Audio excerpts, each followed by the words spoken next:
Au premier abord, les visioconférences peuvent paraître bien pratiques. Mais, si on se laisse trop aller, elles peuvent aussi se transformer en véritables pièges, surtout lorsque notre matériel nous fait défaut. Si est ce qu'a pu expérimenter un intervenant sur LCI ce jeudi 7 septembre 2023. Le réchauffement climatique est un débat on ne peut plus important et pourtant. Il suffit d'un simple caleçon pour détourner toute l'attention. Ce jeudi 7 septembre 2023, alors que Jean-Baptiste Boursier présentait comme prévu la matinale de LCI, une scène particulièrement cocasse s'est déroulée sous ses yeux et sous ceux des téléspectateurs ébahis. En effet, interrogé en direct sur son sujet de prédilection, François Gémen, membre du groupe d'experts intergouvernemental sur l'évolution du climat, GIEC, et professeur à HEC, a rencontré un petit problème avec son téléphone portable. Alors que l'interview à distance débutait à peine, le mobile de l'intervenant a lentement glissé de son emplacement pour finalement chuter au sol. Une scène en apparence pas si extraordinaire. Seulement voilà, il y a un hic.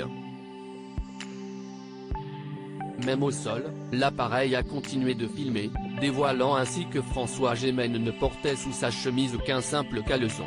Tandis qu'il tente précipitamment de récupérer son téléphone, le professeur offre ainsi une vue plongeante sur son entrejambe qui n'a évidemment pas échappé aux téléspectateurs.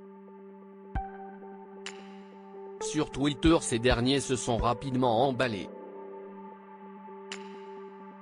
Si est le cauchemar de tous les intervenants en visio, ne faites pas comme François Gémen. Évitez le port du slip, surtout si vous faites tomber votre portable pendant le direct. J'adore le sang-froid du journaliste, donc si est pas un mythe, y a vraiment des gens qui sont en calbute pendant leur visio? Je lutte contre le hashtag réchauffement climatique, je porte un slip, franchement la webcam n'a pas été fair-play, elle est vraiment retombée dans le pire axe possible, peut-on lire sur le réseau social.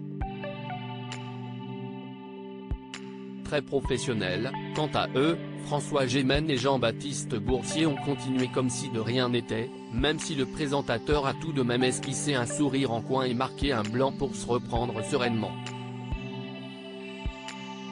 Après coup, le membre du GIEC a tout de même réagi avec beaucoup d'autodérision sur Twitter également. Moralité, toujours porter un pantalon, même pour les interviews en visioconférence. Salaud de téléphone, a-t-il lâché? Avant de répondre à un internaute soulignant que cela aurait pu être bien pire, oui, j'aurais pu porter un caleçon moche. Heureusement celui-ci est très élégant. Nul doute que François Gémen se fera probablement longtemps charrier par ses collègues de bureau.